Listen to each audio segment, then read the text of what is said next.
Hey everybody. I think your worth supersedes the world economy. You might think that's a strange thing to say, but I think it's true.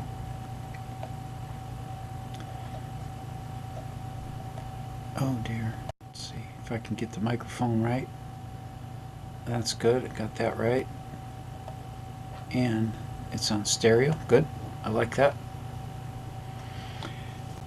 Um, you know, here's the deal. We just have to figure out how we're going to interlock arms, and we're all going to say enough is enough. Our value is substantial when it is diminished by acts of tyranny. We call it out and we create our own money, and we do everything we can to get that money recognized for the face value that we have declared it to be worth. Like gears in a watch. You got a little thing that does a little tick every second. If you can get a little tick of a watch, a second of a watch, recognized for the value of the whole financial instrument. How do I put this? If you get one tick of that value recognized, just like in $1,000,000, there's a bunch of pennies in that $1,000,000, and each one of them has to be worth a penny, or it isn't worth $1,000,000.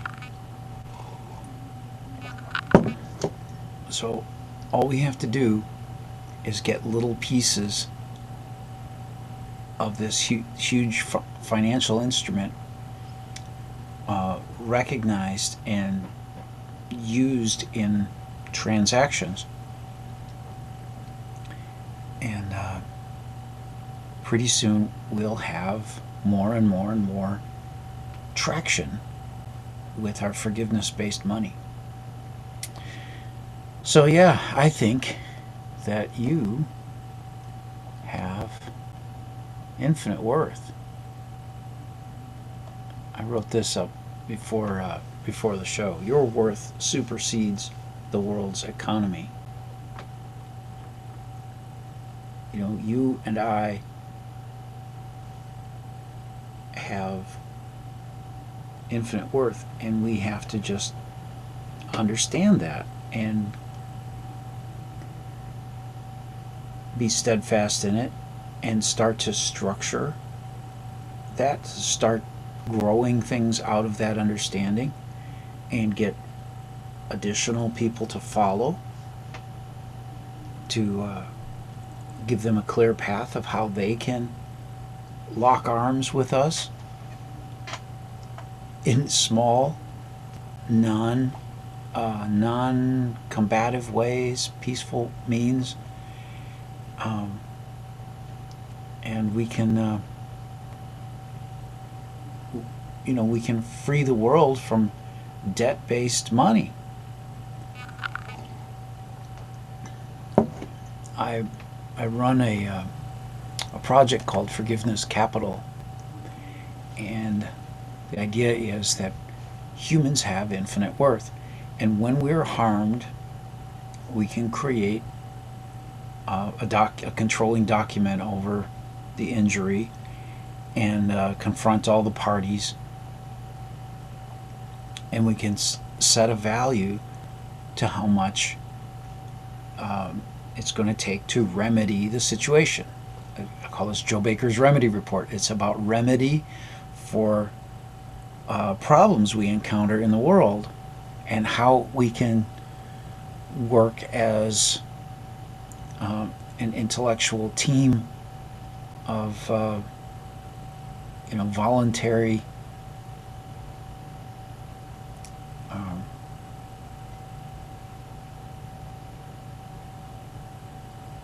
participants.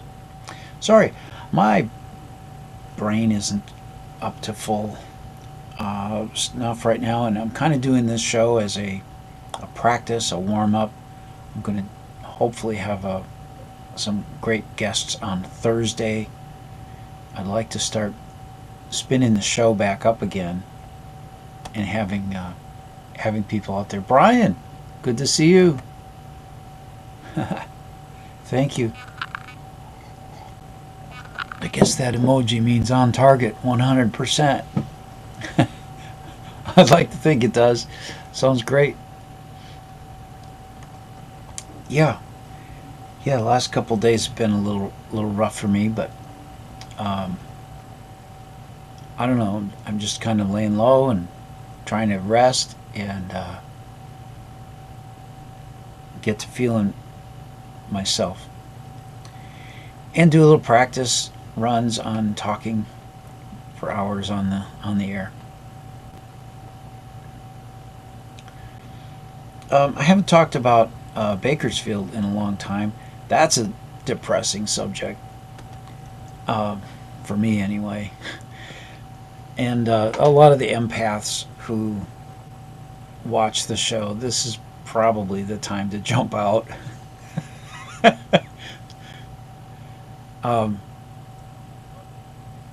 My whole path to forgiveness-based money has come from this incident that happened years ago, and falsely arrested. They clubbed me 15 times. I got to tip over the officer that was clubbing me so much. He had no justification for clubbing the heck out of me at all, and so I tipped him over, and as is my right in a false arrest, one has the right to resist false arrest up to and including lethal force. So tipping him over was well within my rights. And what can I say about this?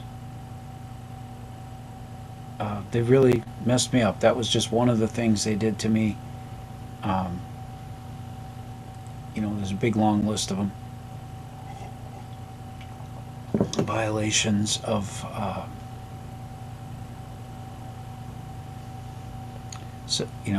what do I call it? Civil procedure, due process, violations of due process and stuff. They should have let me go after 48 hours, but they continued to keep me in until I was arraigned at 56 hours.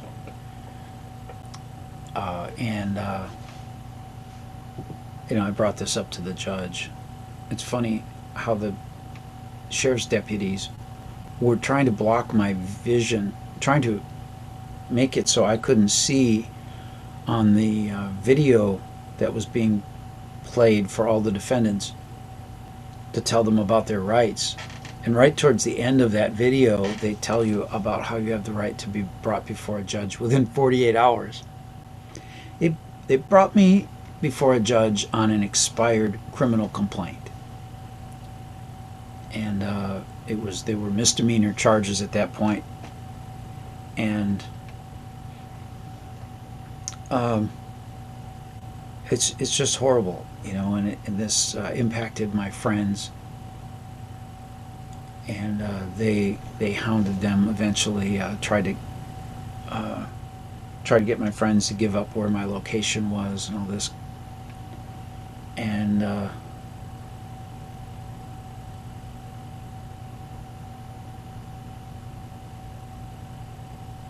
it's just a nightmare story, and in all of it, they made me forget about Bitcoin, and that was September of 2009. I was telling my friends to buy Bitcoin back then. I didn't have much money, so I didn't think I could buy it, but the 50 cents that I had in my pocket could have gotten me 200 bitcoins. And my laptop was capable of mining bitcoins at that time. So these guys really messed me up. And the value of my forgiveness to the city of Bakersfield, my pending forgiveness, I haven't forgiven them yet, would be about $1.8 quintillion for all the things they did wrong to me, all that they stole from me. And that's why I tell you, your worth supersedes the world's economy. I know mine does. I'm sure yours does as well. It's just a mindset. It's a realization. It's an erasing of the programming that they've instilled on us to think we're worthless.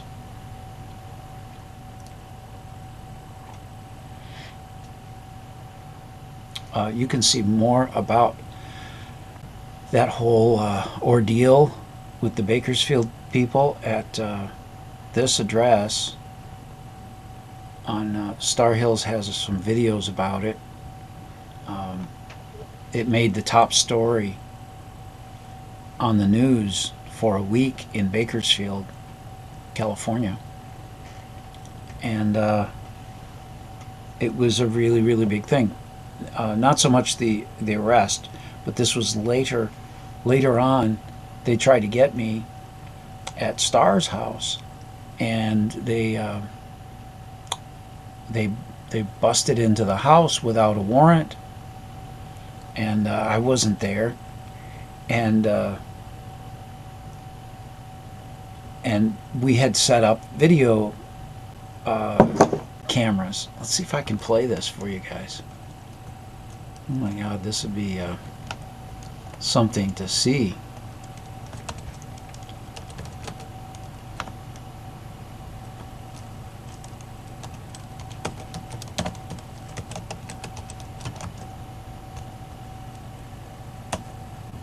Let's see if I can pull it up.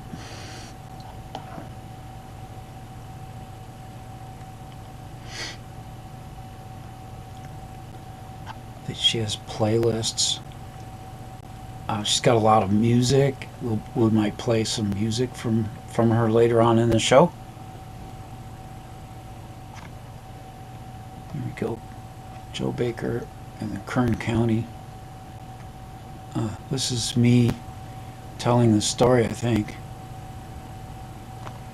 I don't know if I can do this.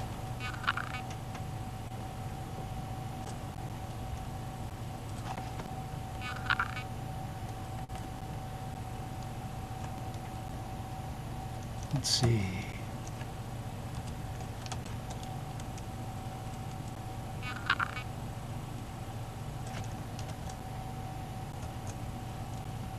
I'm checking. I'm trying to load it. I run two different browsers. One is in incognito mode.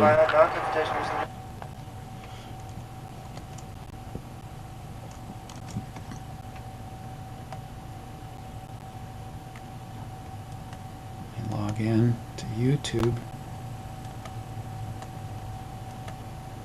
As something happened along the way, they deleted one of my accounts, and now if I ever go to YouTube, I have to go in with incognito mode.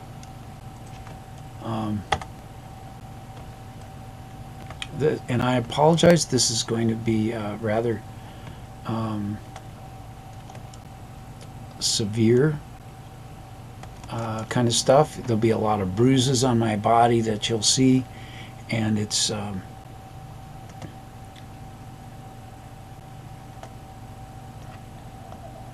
let's see. Yeah, it looks like it's gonna go. Share audio tab. That's good. And without any further ado, I'm gonna play it. And this is about 3 or 4 days maybe after the after I was the police tried to kill me, and I mean, they stomped on my head and stuff. And here we go. Let's see. Share this.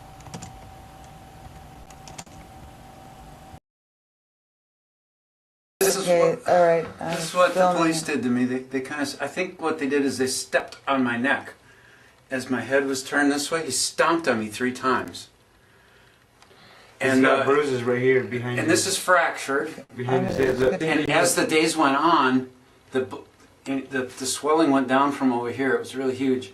And then this crazy blackish purple stuff has been moving over here. And they wouldn't, I kept telling them to record it. I'm gonna zoom in on your eye. I could see the bruise all the way out. I kept telling them to record it, and that their failure to do so was tampering with evidence, because I was healing. I think.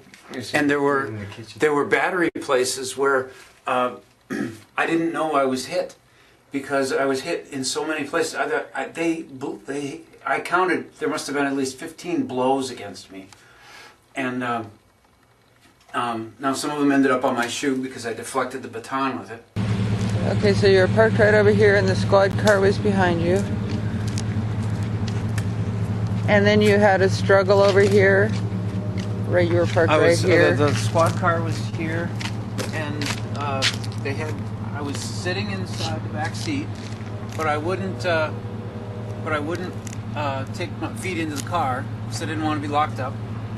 And then he asked me to get out and put my hands on the back of the car. So I did that. And then they became violent and were striking me. And so I ran. So I ran off this way. And you ran down here and you ran as fast as I could.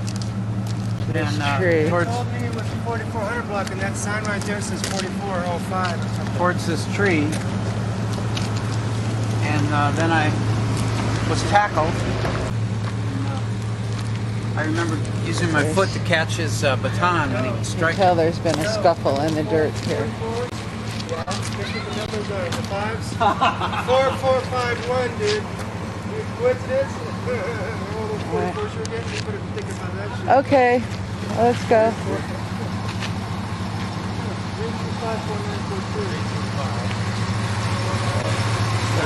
That's where the car was. That's the tree. Okay, Joey, could you stand up and show us some more of the bruises? Yes. Good. He's got he's got blood all over the pants from the injuries to the knees. Yeah, it was in there. I got a injury with a staple. They put They took you to the hospital? yeah, the emergency room. I was in the emergency room for about. Unwrapped that. Do you have any stitches in there? I think this is it here. They put stitches in there? Just one stitch. So that's a... That hurt. Okay, hang on a Clamp. second. It's a metal I'm one. gonna leave it there. Leave it alone. I'm going to zoom in on it. Okay.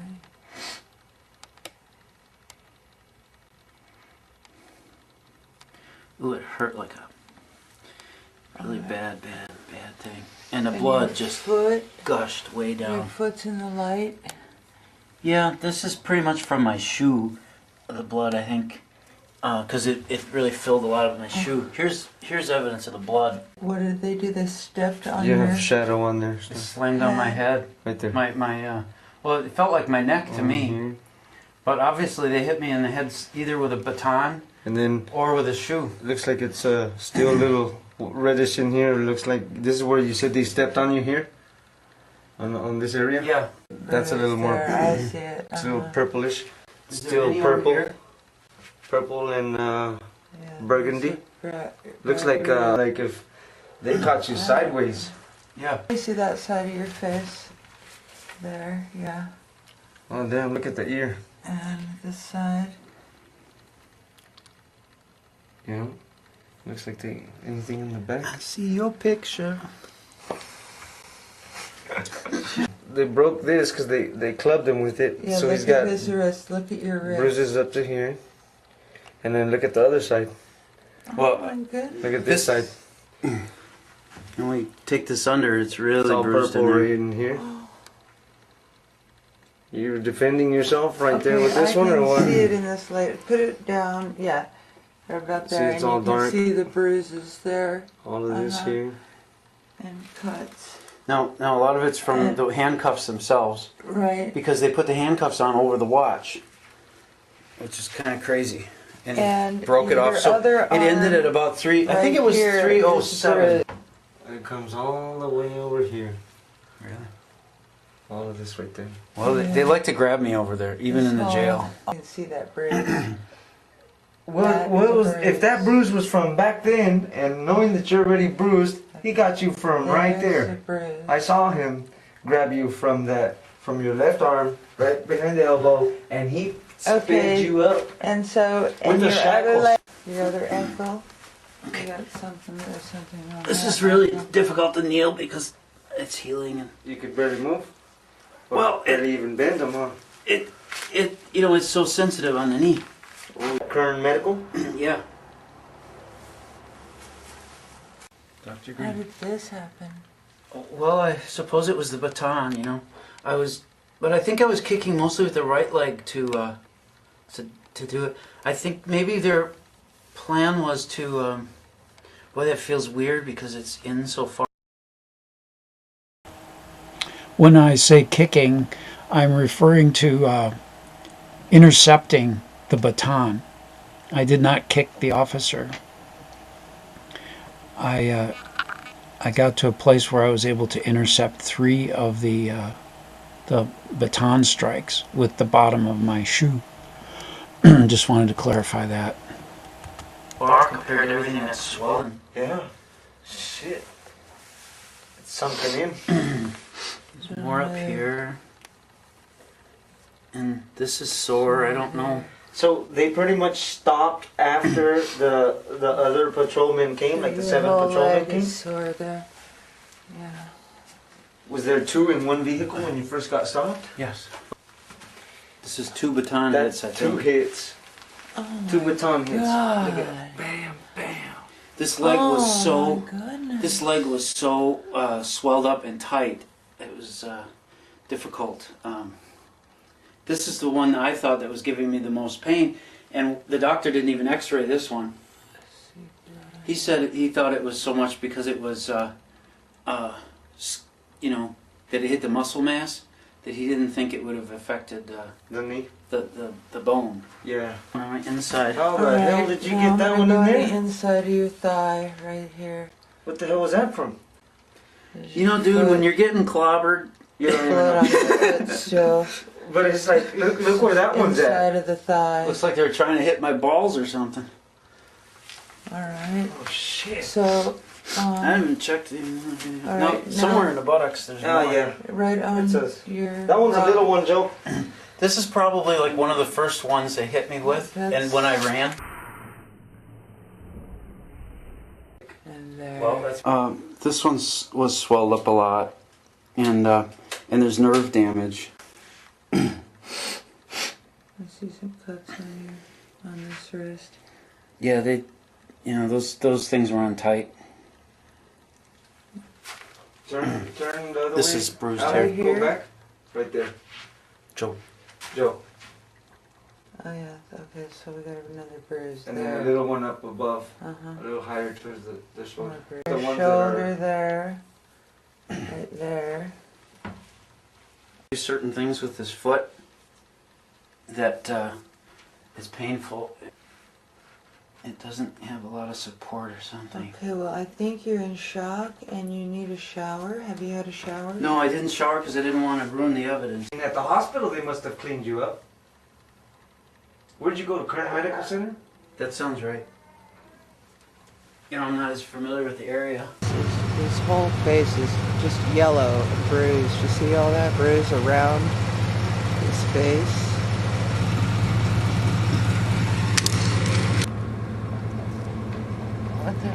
Where is it? That's amazing. There it is.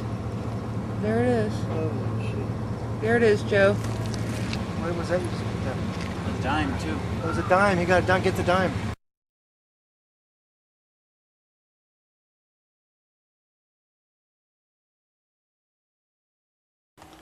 That was my That would have been my seed money for Bitcoin. That was a fun shot. Here's one of my turban shots.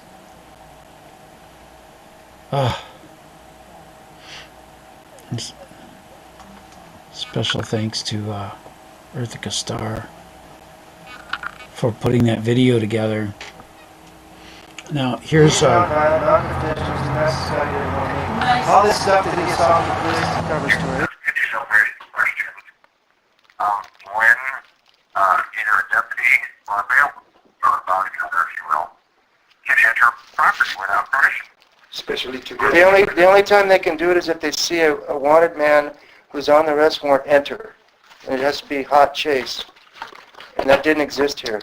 Are you aware that police do lie in their reports and fabricate things and cover each other's backs? I am aware that that happens. A certain number of times. I'm aware of that. I've been covering courts for 40 years. It's Joseph W. Baker. These police, they beat him within an inch of his life on the side of the road. And then they lied in their report and said that he body slammed an officer or something. This police officer had a little scrape on his elbow. All right, well now I'm confused by this case. I mean, I'm looking at it right here on my screen, and it's a misdemeanor case. It says there was an arrest date of September 28th, a filing date of September 30th. I see nothing in here about an arraignment. What I'm saying is I don't see anything there where he failed to show up. He was at 2 hearings. Alan was at both of them and witnessed them pushing him out of the courtroom and slamming him outside of the courtroom. They could hear it right through the doors of the court. Did you read the notices on my door? I did read the notices on your door. Okay, so maybe that might help you understand a little bit more of what my status is and my position. I read the notice about that you're a sovereign person. No, I'm not a sovereign person. I'm a sovereign woman. A person is a corporation defined by legalese. I don't mean to be rude to you in any way, shape, or form. With all due respect, we've been very shook up and very threatened by all of this. All right. Well, let me ask another question. Do you have the investigation report in Joe's case? I believe Alan does. There. Yeah, I've got him. I'll be happy to come out and talk to you in person, so we can do this face to face. After we speak to some Fourth Amendment attorneys, we'll be happy to. We're both law researchers, and we wouldn't ordinarily contract with lawyers because they all work for the bar, which is a for-profit corporation in cahoots with the courts. So And the bankers. and the banks. But this is all escalated beyond what we can really handle ourselves, and unless we find a lawyer who really knows what the law is rather than the rules of these corporations, just entrapping people and misnomers and joinders, trying to get jurisdiction over people. We really feel that we need to protect our own interests and our privacy and our anonymity, which is already spread all over the place. And It's like you sat down and had your picture taken by Channel 29. well, yeah, they already had us all over the news. It's not clear to me how many deputies were there, how many bail enforcement agents or bounty hunters, whatever we want to call them. How many impersonators were here? Well, 2 that were dressed in what I would say deputy garb, and 3, I believe, were dressed in bail enforcement garb. I've seen the video, and you clearly did not give them permission to enter. Absolutely not. I had already broken into the back of my house and were already in my house when I opened the front door. And the only reason I opened the front door was because it sounded like the guy was breaking it down. Was there something actually broken in your back door or a window? The window. Well, They forced the window and they jimmied the door. They jimmied the lock on the door. I had a door company come here and tell me how they could have opened that back door. They jimmied the lock on the door, so there's damage to the lock on the door that they caused. Let's talk about how they got in first. You said something about did they pry open the window?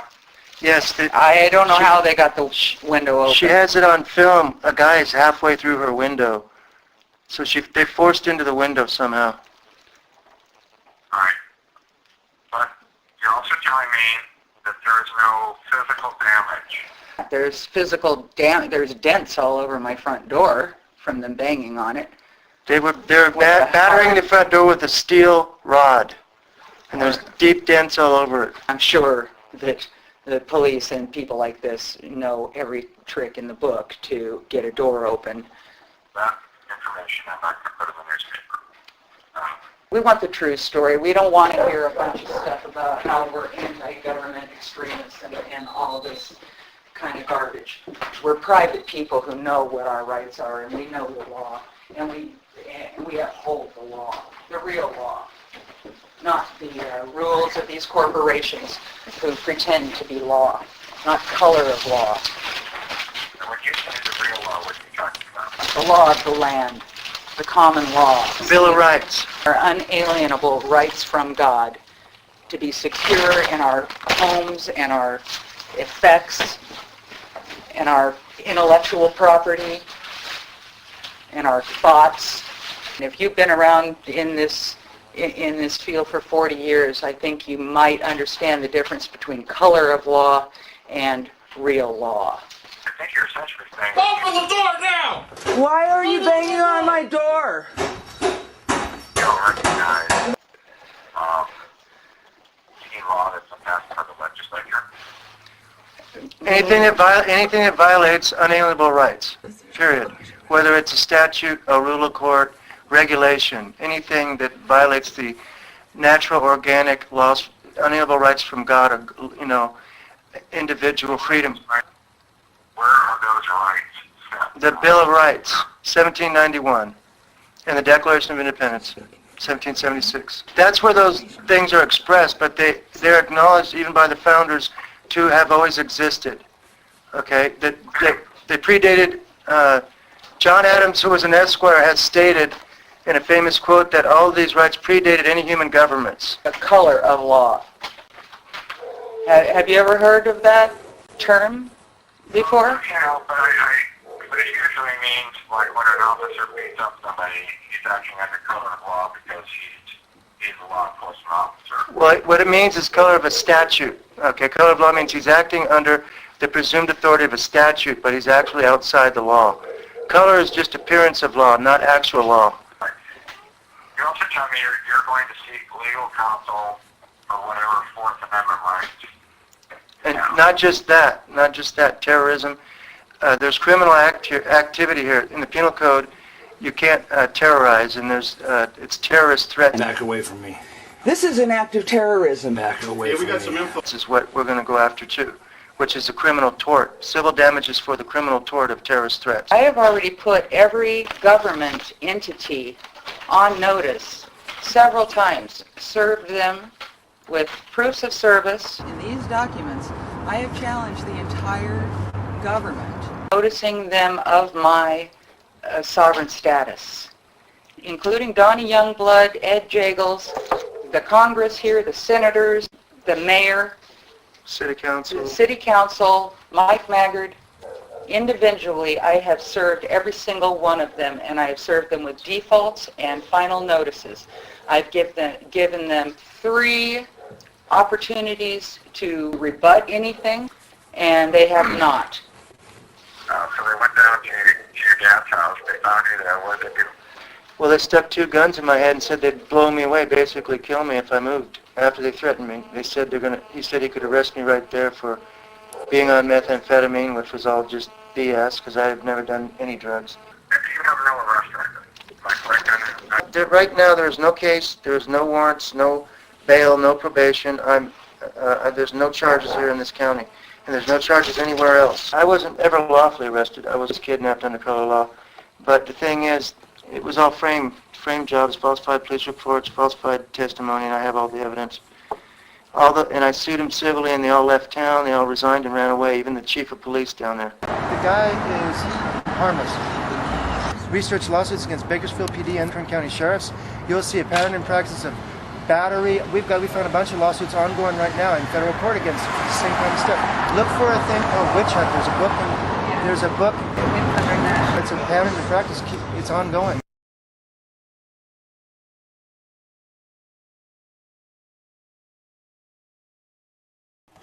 So here's some of the footage of them walking up to Earthica Starr's house. This is sometime after my arrest. There had already been a court hearing, and then they tricked us into missing a court date by moving the date further up. This is going to be kind of loud when we switch to the other camera.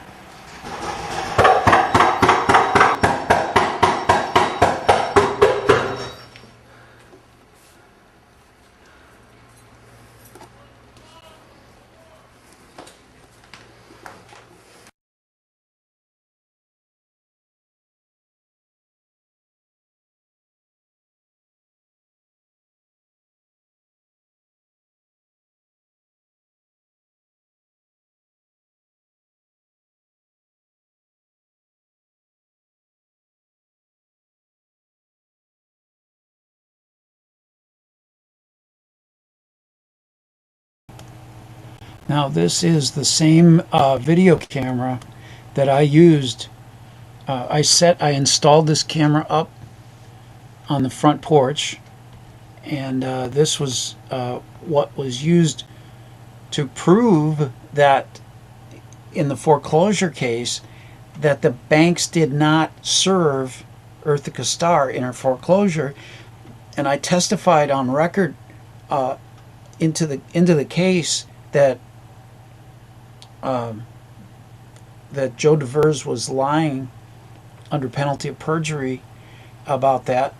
And the judge just kind of pretended he was reading the stuff. Obviously he just dismissed my stuff. I was there in the courtroom when he actually did this stuff. I think this stuff could have been retribution for my involvement in Starr and Allen's foreclosure case, and because I came there to California to help them with those matters. I mean, not that I had any particular special skills to do it, but I had the passion, the drive. I wanted to be part of a Supreme Court case that would basically invalidate all mortgages that were issued by the fractional reserve banking systems in the United States.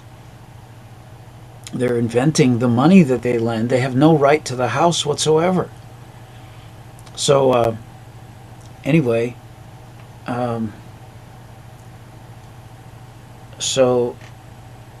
this was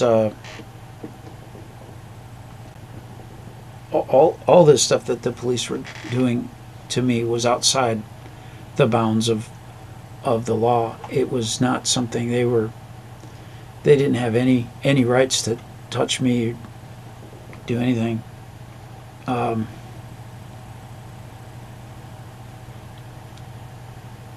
So you asked what I might have done to do this, and I can just say that nothing. There was nothing that I did that warranted any of this. They did things to me before I did anything, and I did tip over the officer after he clubbed me 15 times. I was not violent to him at all. If you call that violence, I don't know. I mean, I was crippled on my hands and knees in front of him. And all I did was grab his ankles and pushed him down because I could. And he sure as hell deserved it. Well, he deserved to die right then and there. But it wasn't within my means, and I didn't have any intention of killing him. I just wanted to, to him to get a lesson. And I don't know. I just, I mean, I knew it was my right to kill him in a false arrest. But he, anyway,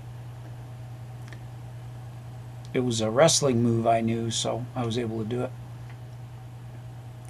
But all those injuries that you saw in my body, those were the 15 clubs that happened before they stomped on my head.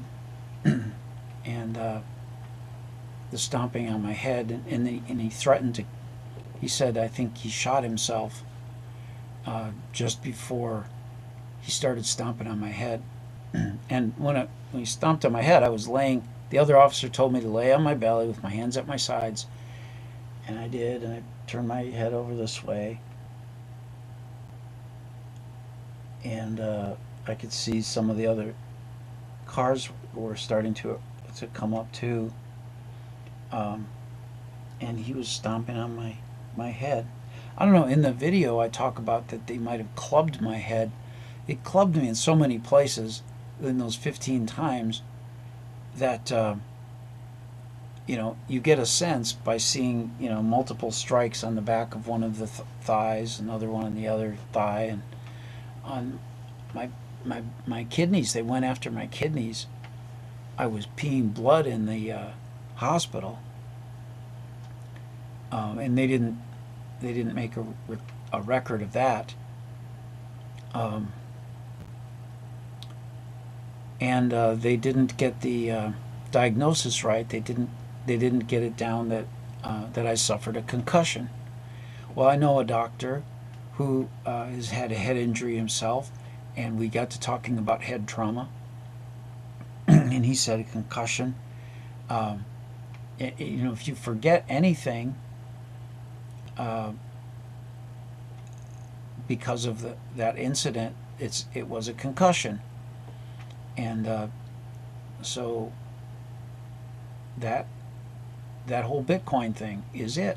Now each of you are welcome to I think it's $24 million worth of my forgiveness of all this stuff that happened to me.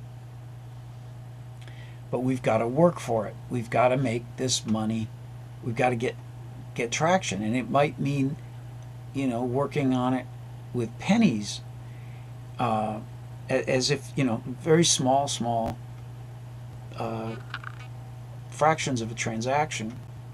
We try to get these things paid, but it's the only way I can figure out how to bring 1.8 quintillion dollars into the world economy, is by bringing it in kind of gradually and slowly.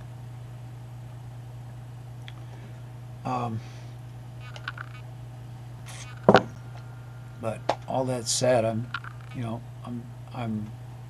I've got head trauma and stuff, and this isn't easy stuff for me to do. It's not easy to talk about.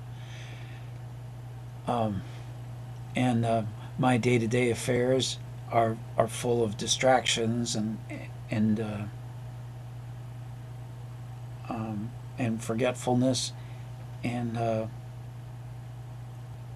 I'll be watching The Voice, and I won't even remember the last song that was played. It's like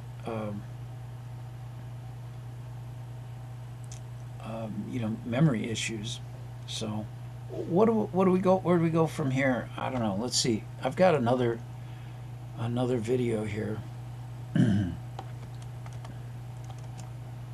Keep playing this a little bit. I guess that's instructive. And some parts, Star put this all together really fast, and I have to say that she did amazing work. She was traumatized like crazy from all this.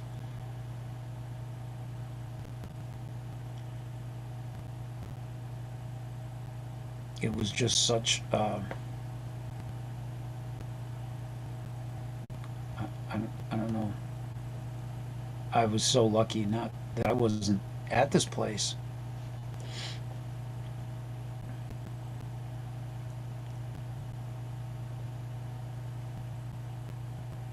Yeah, he did make a grin there, didn't he? He's standing in the front yard, looking over his shoulder.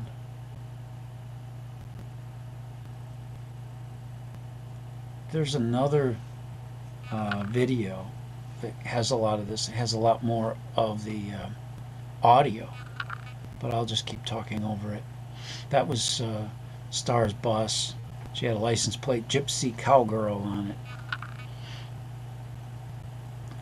They're all going around the house, banging on everything.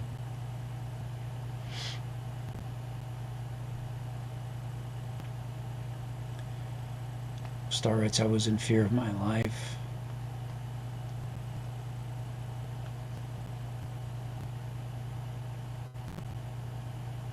They didn't sound like de jure peace officers. What are the odds this guy just swallowed my dog whole? She had a dog in the backyard, and they did something to it to tranquilize it or something. The dog was not the same. It was traumatized.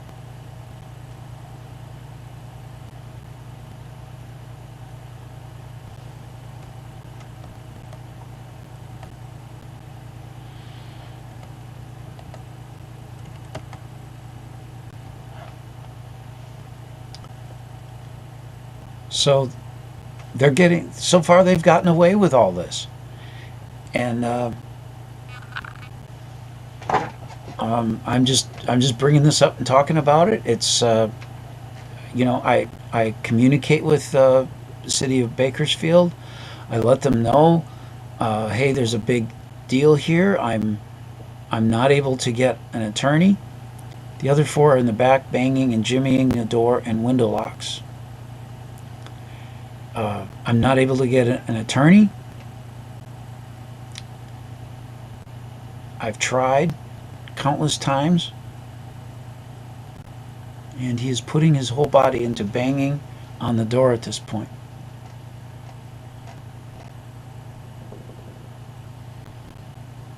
When we play it from another angle, you'll hear the sounds. Star has a video camera inside the house, and she's doing all this stuff.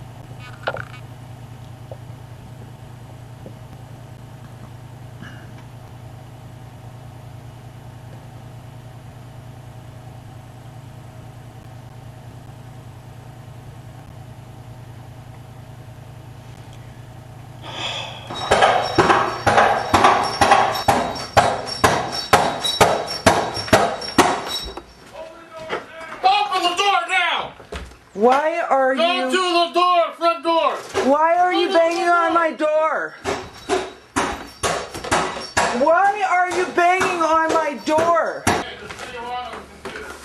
Why are you banging on my door? Where's Mr. Baker? Why are you I have a banging on my warrant door? for Mr. Baker's arrest. What does that have to do with me? Is Mr. Baker in your house? No, he is not. What does that have to do with me? What are you doing in my house? You are trespassing. Where's Mr. Baker?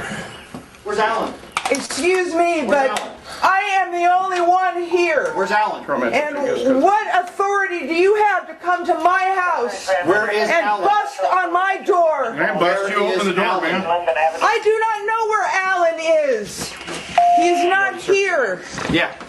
What are you doing in my house? Please show me your warrant. I have a bench warrant. Where is it? I don't actually need a bench warrant. I want to see it. I'm a bail enforcement agent. I want to see your warrant. Ma'am, I want to see your warrant. I don't need a warrant. And I want to see your identification. Here, this is for you. We already searched the house? No. You search it. I want to see your identification. I'm a and I want I'm a to see deputy your sheriff. warrant. You're going to go to jail in about a second. I'm a bail enforcement agent, right there. Identification. Okay, show me some identification. Bail enforcement agent. I am looking for Alan And I'm also looking for Joseph I Baker. want to see I a have an warrant. I address don't where- see a warrant. I don't need a warrant, ma'am. Under federal law, I don't need a warrant. I'm not under federal Yes, law. you are. No, I'm not. No, I'm not. I'm a sovereign woman on the land. This is I am a Alan's free registered woman. address. Yeah, This you're a is free woman. private property. No, it's not.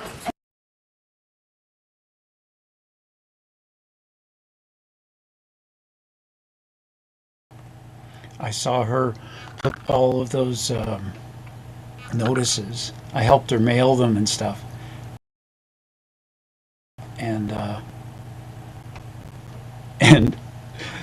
she did serve them, and they didn't. Just bust someone's door in I didn't bust your door in. without a warrant. I have a warrant. Is there a broken door back there? How did we get in? You just opened the door? Okay. We're good. No, that is not how you got in. No, you broke in. And you have been served. With who? What service of what? Official notice. I want your identification and your card right now, and I want to My see name your is Mark warrant. Sorrell. I'm a deputy sheriff for County of Kern. See? You have been served. Serve with what? I don't have to accept that.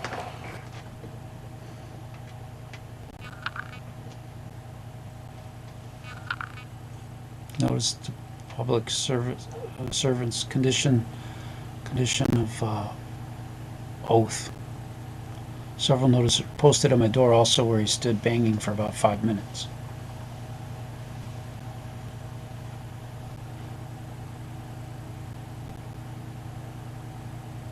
That was Star's appearance in the video.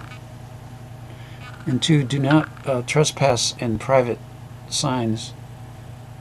About 45 seconds later, they come back to call the others out as I'm filming them in the back.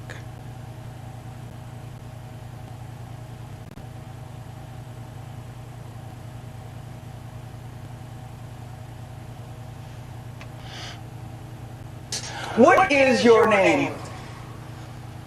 Kern County Sheriff's Department, man. That's your name? Are you a robot? Yeah. This is an act of terrorism. Back away Yeah, we from got me. some info on the Excuse me, location. you're in my private home. Back away from You are me. giving me orders in my private home? I'm ordering you to back away. And how is that? Where do you get the authority to give me come into my private home, trespass in my private home, and give me orders? I will see you all in court.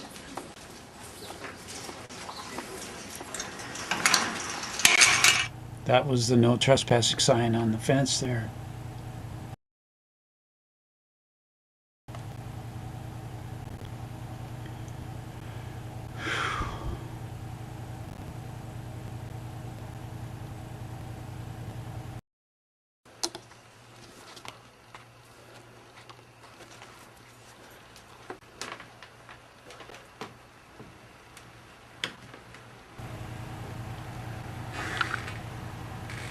This was just one of the big formative things in my life.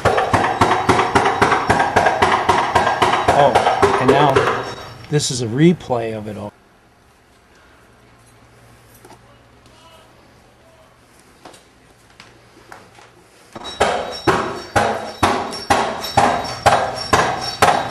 Let's skip to another one. Open the door now! Why are Go to you the door, front door! Why are you banging on my door?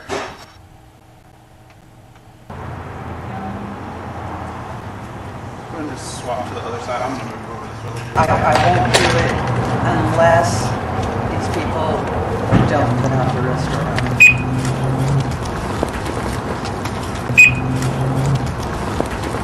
Why are you think the sheriffs in this video were asking for you by name?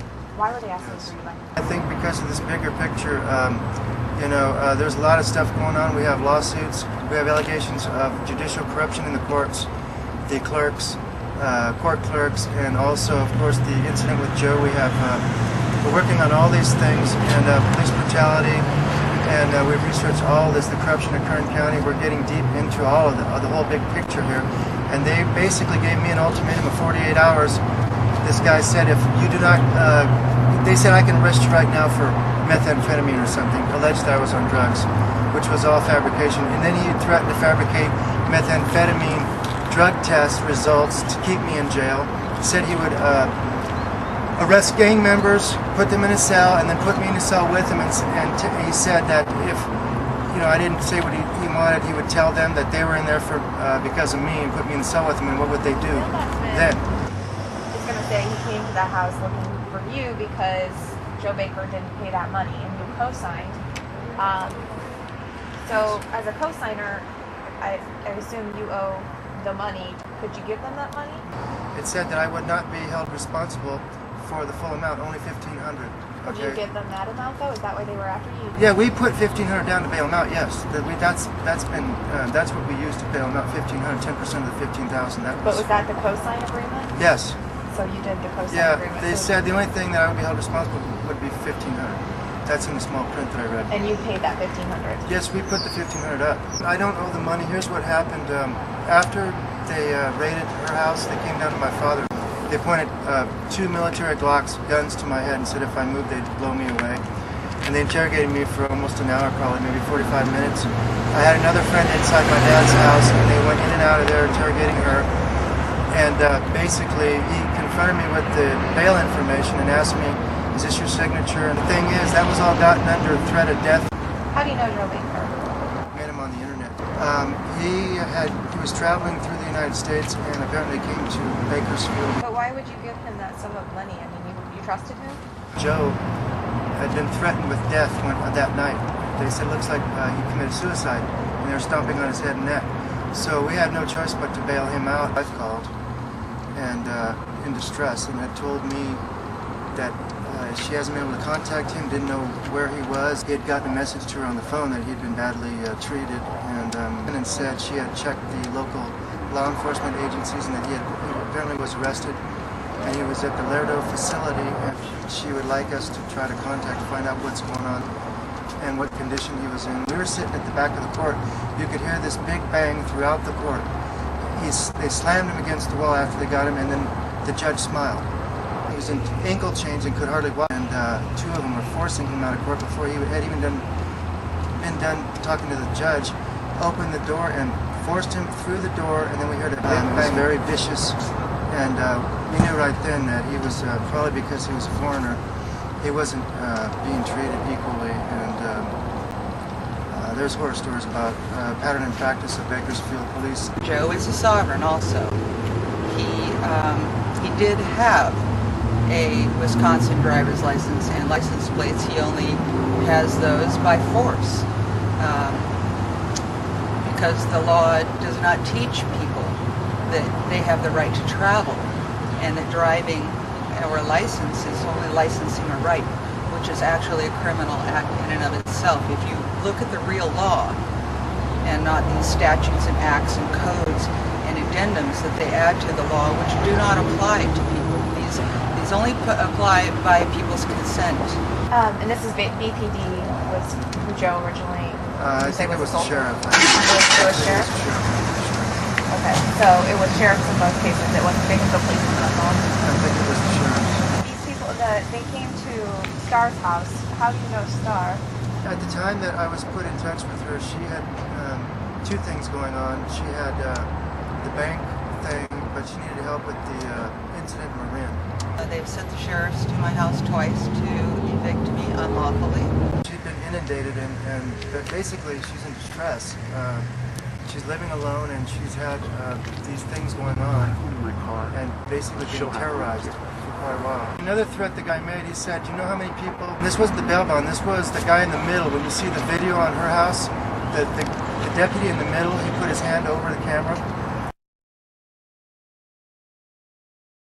He was the one that made all these threats to me, and he's the one who was the last one out of her house. He told me, do you know how many people we've shot in Kern County this year? And I said, no, and he said 20. And then he says, do you know how many got back up? And he repeated that 3 times, and he would vary his statement. He would say, do you know how many of them do you think lived? How many of them do you think didn't die? He repeated it over and over. It was terrorism. They did a psychological operation to scare me. Back away from me. Back away we got some info. You're in my private home. Back away from You are me. giving me orders in my private home? I'm ordering you to back away. And basically, I said we could arrest you right now, but the bail bond officer wants to give you an opportunity to cooperate. And how much time do you want to give him? 24 hours? He says, no, I'll give him 48 hours. And then this guy says, okay, if you don't cooperate in 48 hours and produce information about where Joe Baker is, I will personally come down here and arrest you and put you in jail. I'm a deputy sheriff. You're going to go to jail in about a second. Can we actually just get that message from your phone? Can we listen to it? Yes, sure. My name is Mark. Trying to get in touch with you. Can you give me a call back, please? At 661-979-3579. Thank you. So he's from the bail bonds? He's the one that said, I don't need a warrant? Yeah, with the beard and the black, he's got a black flapjack. I have a bench warrant. Where is it? I don't actually need a bench warrant. I want to see it. I'm a bail enforcement agent. I want to see your warrant. We listened, and he wanted a face-to-face meeting, but he wouldn't answer our questions. And the way he, was talking, and I had no idea what he was going to do. And now I'm glad I didn't, because he brings all these people to my door and points guns in my head like I'm a. So you talked to him twice, and then all of a sudden he shows up at your door? About a week later. And you talked to him twice, and you said, okay, what did you say to him? But we were asking him, he said, well, you're a co-signer on bail bonds, and we said, well, could you fax that over? And he just avoided it. He said, I can't fax it over right now, I'm on the road. I would like a face-to-face with you, a meeting, and I could show it to you and explain this process. And he was like in a hurry, And he said, I'm on the road right now, I'm in my car. And then he asked, the address they had for Joe was just when he was using it. It was in Visalia and Demery Street. It wasn't, they didn't have any location anywhere else. So he basically told me he traced me to Star's house, not Joe. So they tracked me to her house. They had no information that Joe was there. They've been operating under executive emergency war power since '33. They're the executive branch, and if you research executive emergency war power, you will find out that's why they're violating the law. They're just still under the emergency, and it's military. They're all trained by the military and by the feds.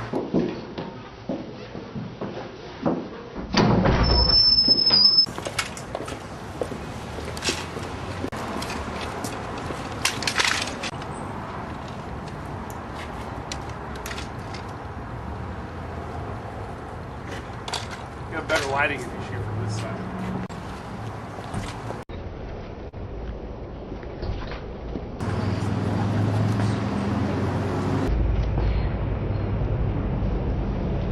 Have you lived in the home that the WUs came to?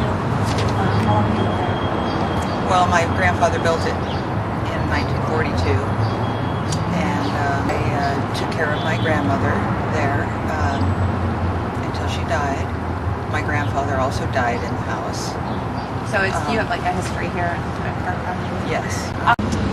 They have harassed my friends in front of my house, arrested them, and then later said that it was a mistaken identity. But they were outside of my home for approximately an hour, going around talking to my neighbors, asking them questions about me. Were you home alone that day? Yes. And they were looking for two other people, but they still came in your home. Yes, they seemed to be more interested in Alan than they did even in Joe. Police assaulted Joe. He was allegedly going too slow in an alley where there are no posted speed limit signs. They slammed him in the courtroom. We heard the big bang. We had to get him out of there because we feared for his life. I'm the one behind the legal papers against the bank and the allegations against judges and racketeering. And that's really what's behind it. They just want to scare us out of town.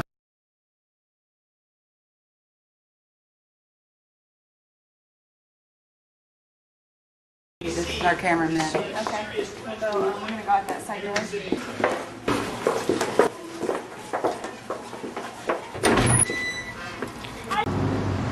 I have notices here that I have served on all of these government entities.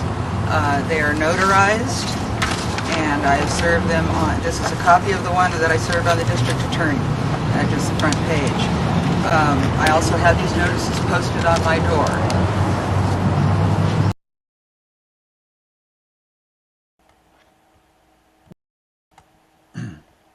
That gives you an idea a little bit about my history and and why I'm so tight with these friends, Star Hills and Alan David. We've literally been through hell together in this whole ordeal. So the Star's they filed something in the federal courts, and we just haven't been able to follow up with it and all. This sort of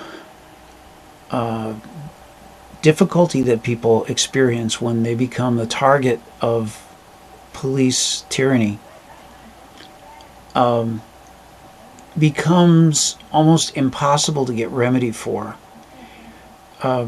It so stresses a person out that they can't think straight, and the amount of effort that it takes to sit down and write a document, a court document or whatever,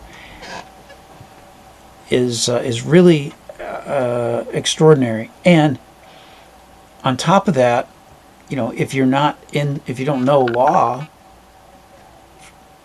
already, then you have to learn all this stuff, and it's literally an impossibility. And I sit here with almost crippled mentally in terms of trying to achieve remedy from what they did to me. And yet, I'm thinking big. I'm working on a whole new system of justice, but I need people like you.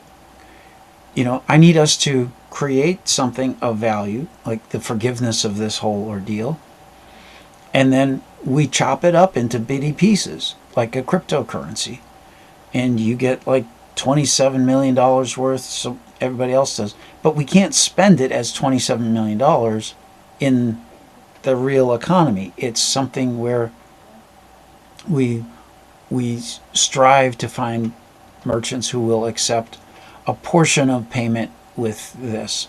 You could think of it as, in the beginning when it's trying to get started, like a discount coupon or something. They realize when they accept maybe 1% of the transaction with forgiveness money, they realize they may not be able to spend it on things they want.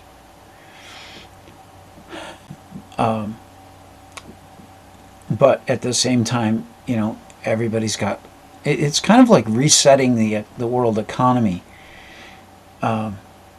I feel that I can set the price for what they did to me, for stomping on my head, for trying to kill me, for falsely arresting me, for clubbing me 15 times, for violating my due process rights. There's 20 things on the list, and I can set the prices for those because I'm the one who's paying the price. I'm the one who paid the price already. And so I would flow the forgiveness through the cryptocurrency to imbue the cryptocurrency with this value. See, the $1 billion that I charged them for stomping on my head, trying to kill me, is multiplied by the growth rate of the price of Bitcoin from that time when they did it to its all-time high of some $60,000. So, imagine taking $1 billion, investing it when you could buy 4 Bitcoins for a penny. And that's how this grows. A whole list of 20 or so different assaults against me. They tortured me in the jail, made me stand for many hours on end, even though I was crippled from being, you saw the bruise marks on my legs, and my, injuries on my knees. Is this the sort of thing like, Jesus dying on the cross to forgive the world of their sins? I don't, I see some similarities. Um, I can give people something of substance, of value.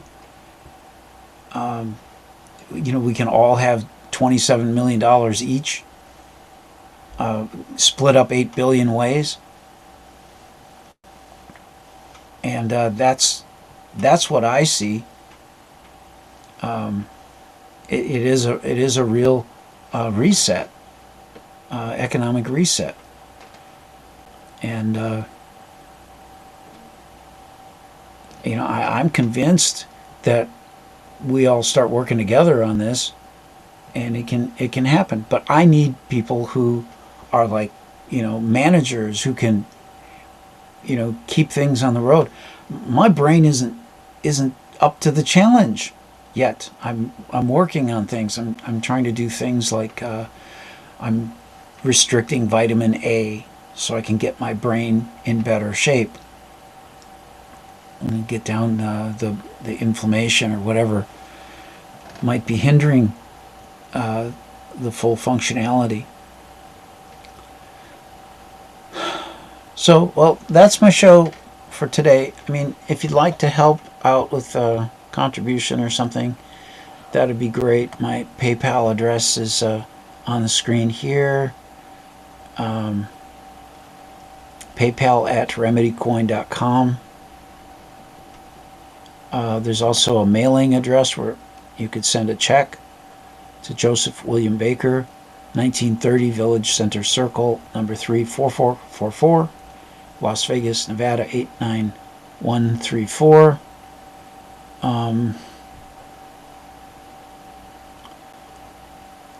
If you'd like to contact me on Telegram, my username is Remedy Joe. I also we have a chat room group called Remedy Report.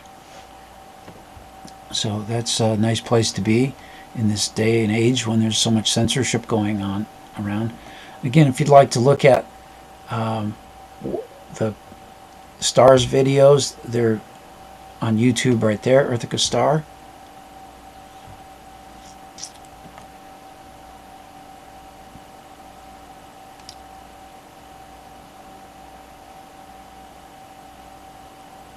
And you can get some ideas if you'd like to read the white paper, the license itself, forgivenesspubliclicense.org. This is kind of the controlling legal agreement that's referenced in a forgiveness contract, where we're, channeling the value of the forgiveness into a cryptocurrency. A very voluntarist type of approach that requires no government.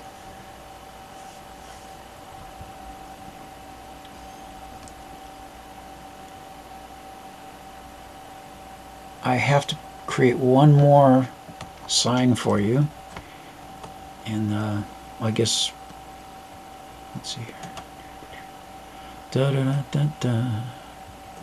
There's a URL for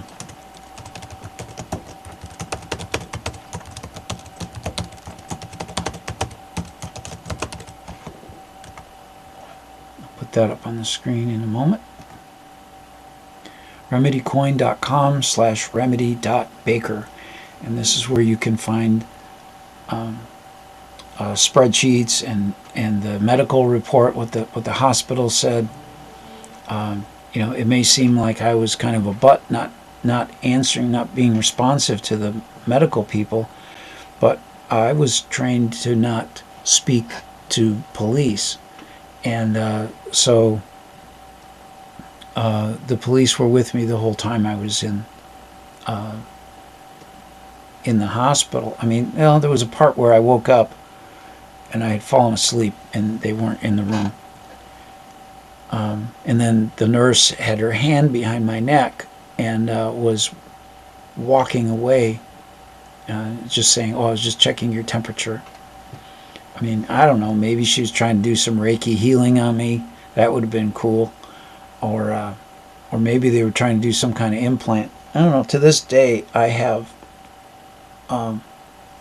some strange stiffness in my neck. And it's been getting better. I've been kind of trying to do some stretches like this. There was a pop. And so I'm working to ensure that I have flexibility there into the future. But I still think there's vertebrae down there that have like fused together or something. What do I need in the meantime? I don't have the means to support myself, and I'm living off the kindness of others. I try to contribute back in ways that I can, helping out here and there. But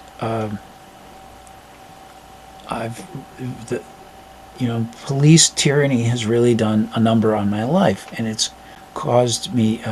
There's so much defamation that I can't get a job in my field. I'm a systems administrator in information technology, and I had a job that was offered to me, and it was it was rescinded because of a background check.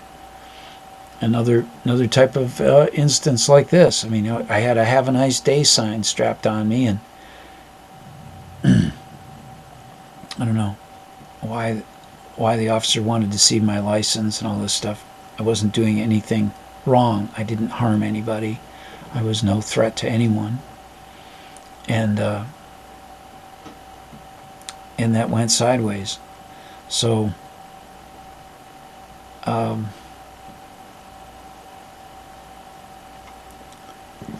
anyway, I'd like to continue my work in doing broadcasts like this and speaking out about things. My latest thing isn't so much political. Well, it will be political. It's about vitamin A and vitamin D and how those are poisoning people. And and they're putting it in the milk. So, and it's a slow poison, right?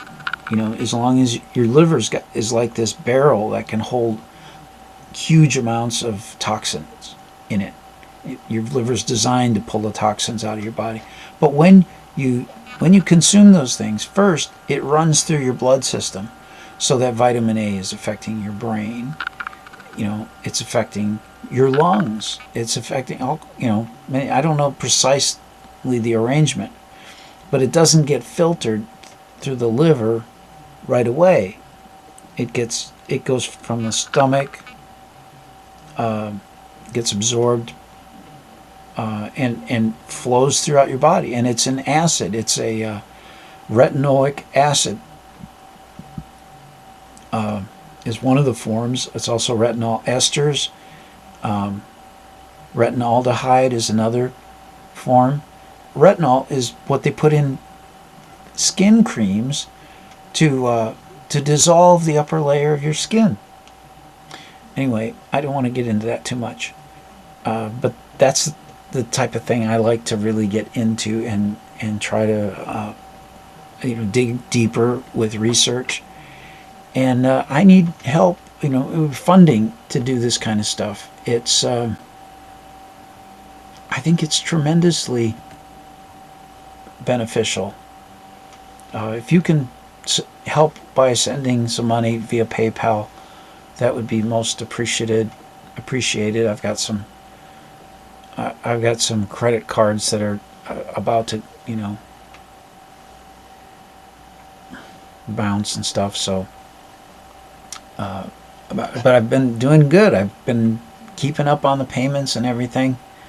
Trying to establish some credit, because I'd been into cryptocurrency so long. I kind of let the regular financial system go, and then I thought, no, I need to make a stand and try to get back into the matrix and have a hope at someday having a house. But I could really use a new landing place outside of this state where I'm at. It's not that safe for me here, and other states it wouldn't be a problem. I'd like to be in maybe Florida or Texas, Alaska, New Hampshire, Nevada, one of those places where they don't have the income tax on the state level, or out, in another country besides the U.S. It'd be awesome to be airdropped into Mexico or something. I lived there in Acapulco for 2 years in the past, and I really loved it. There's a group of freedom-minded people that go down there to the Anarchapulco conference, and that's in April. Oh, did they just have it again? Wait a minute. That's crazy. I think they had it. I think it was earlier than April. Yep. It was a couple months back, as I recall. Speaking of all this stuff, if you've watched this far into it, you might want to have a look at my affiliates page. G. Edward Griffin is just a tremendous person. He wrote the book The Creature from Jekyll Island. It's about the Federal Reserve.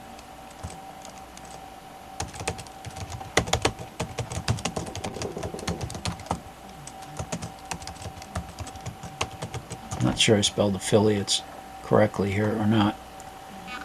But at forgivenesscapital.com, it's one of my sites, there's an affiliates page, and on there, the Red Pill Expo, there's a link on there for G. Edward Griffin, and I just want to, promote that, because he's doing an expo.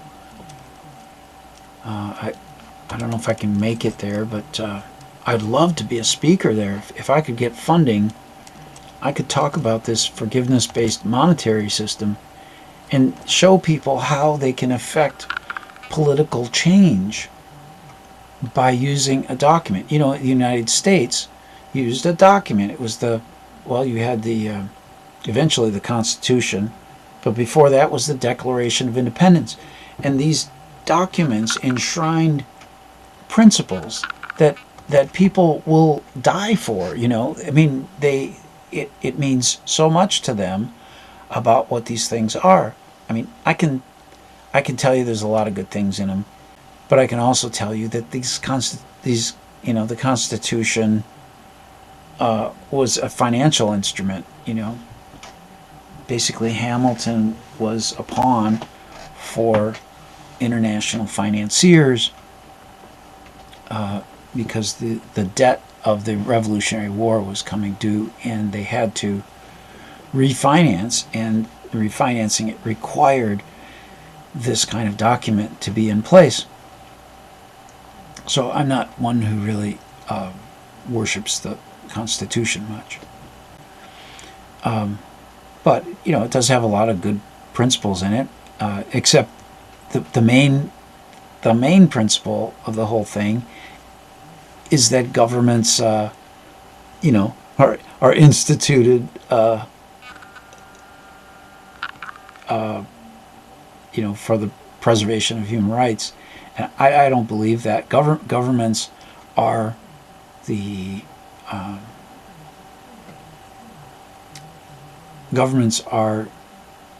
multi-generational crime syndicates that affect their way on the populations. So anyway, G. Edward Griffin, he came down to that Acapulco conference, as did Ron Paul. I mean, so it's kind of an interesting group of people. Cynthia McKinney was down there, and oh, so many people. We have our ideas about that conference that it's probably a psyop by the CIA, psychological operation. But still, there's a lot of good people that come down there, and even the ones that we suspect are a psyop or whatever, end up playing a really big and important role in advancing the ideas that we can have a world without governments. And there are ways of engaging the creativity of our minds at such a powerful level that we can invent ways of voluntary cooperation where no coercion is necessary.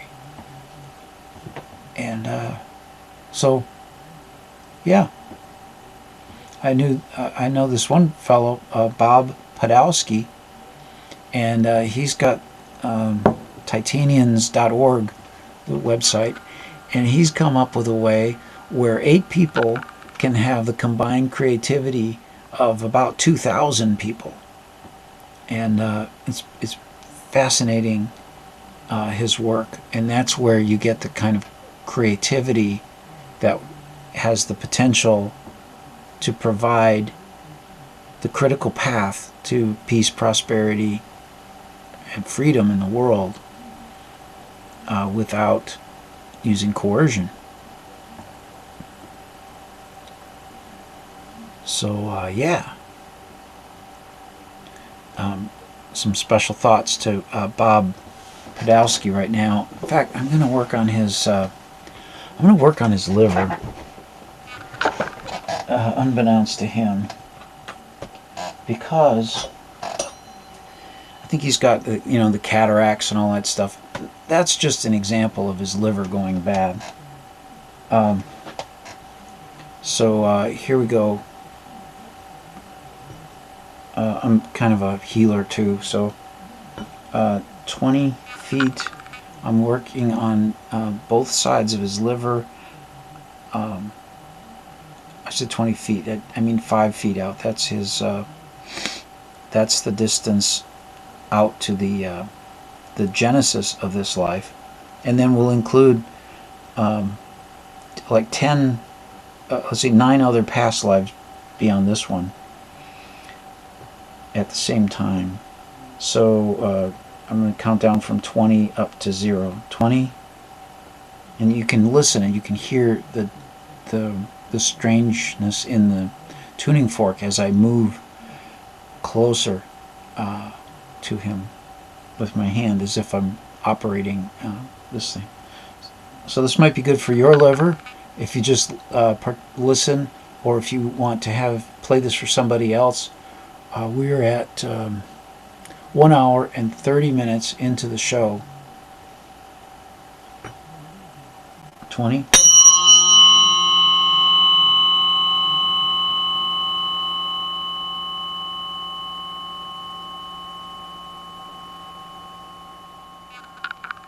Nineteen.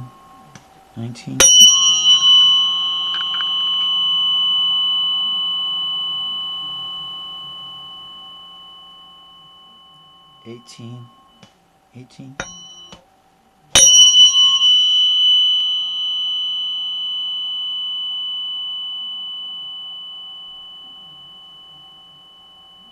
17.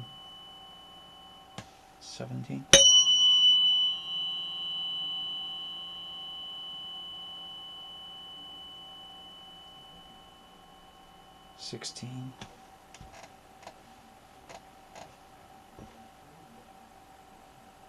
15.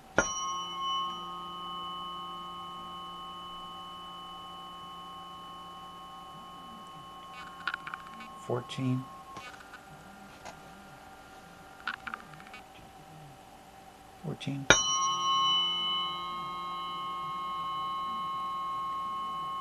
13. 12. 12.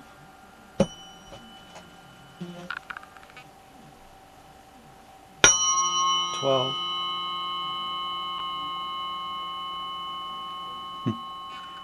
11. 11.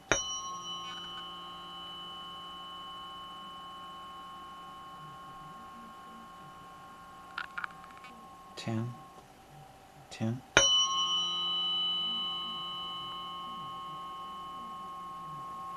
9.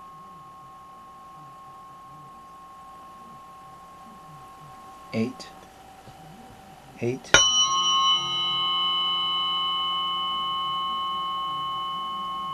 7. 6. 6.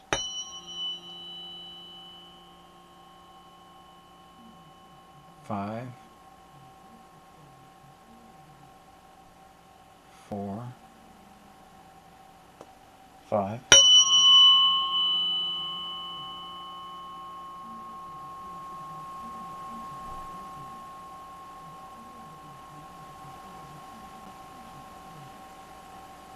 4.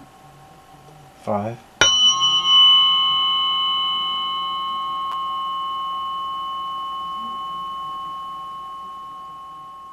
4. 5.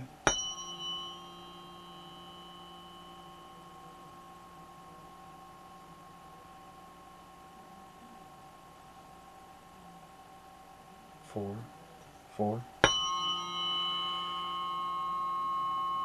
Whoa. There it is.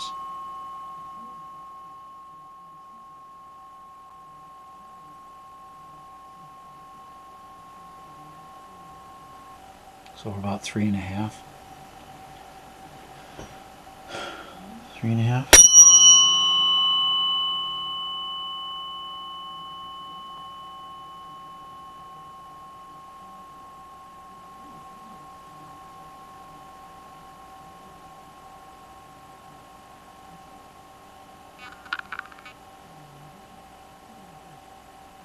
Three.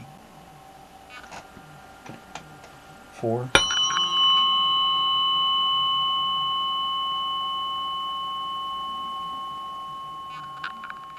3.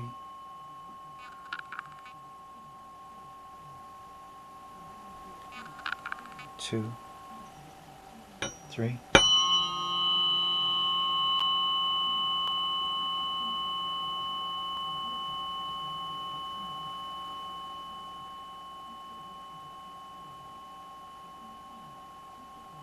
2. 2.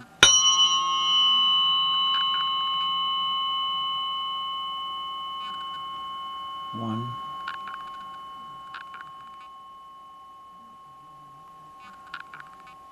0. Great, and then we'll count down from by tens from 20. Again, there's 9 past lives being affected as well as this one. So that's 20. Click, drag, collect. 10, 0, release. Take some deep breaths, Bob.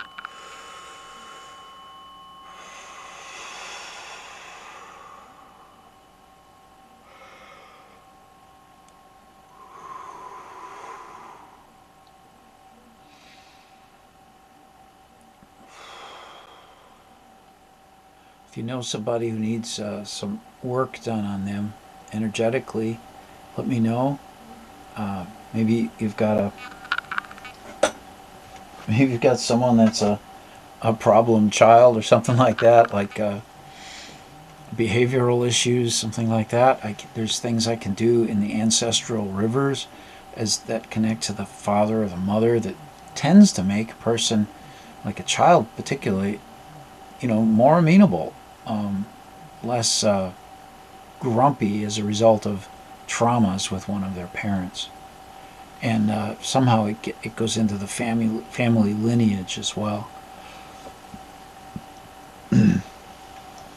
Other things I can do with the tuning fork, helping those who have adrenal fatigue, send them my way, man.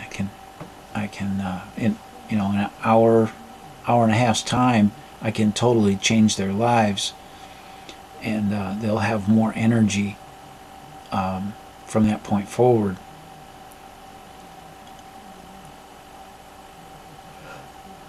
People with this condition, they get startled, and then they, like a turtle, they go back in their shell. They go lay down. They've lost their energy for the day, and doesn't have to be that way. It's usually the result of a traumatic birth that they had, where the first time their adrenal glands kicked in, they were in a fight or flight response, and it can cause energetically a damage to the glands, the adrenal glands' ability to meter out how much adrenaline or cortisol it's shooting out into the body. I'm admittedly a hobbyist on this stuff, but I know I can do some tremendous things for people's health. So I like to make these recordings available. People can watch them in the future and receive the benefits of the healing therapies.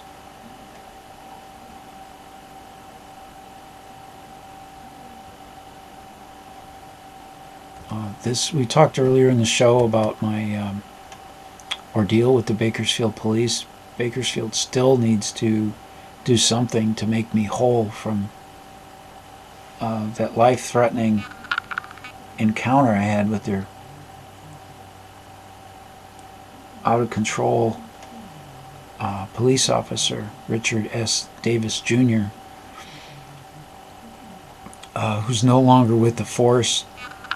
Neither of the officers that arrested me are any longer with the force. So, finally, I think that case has dropped against me, but I need to come back at them.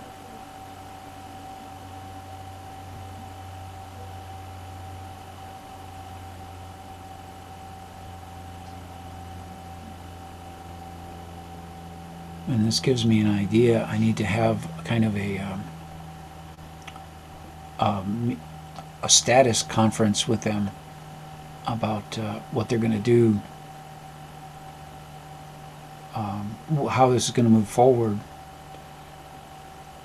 for them to get remedy to me. I need housing. I need an income. I need damages, from them. And I realize they can't pay me $1.8 quintillion, but I can certainly pay it for them to myself. That's why I say that we all have infinite worth. Your worth supersedes the world economy. I really want people to understand that. Thanks for watching, and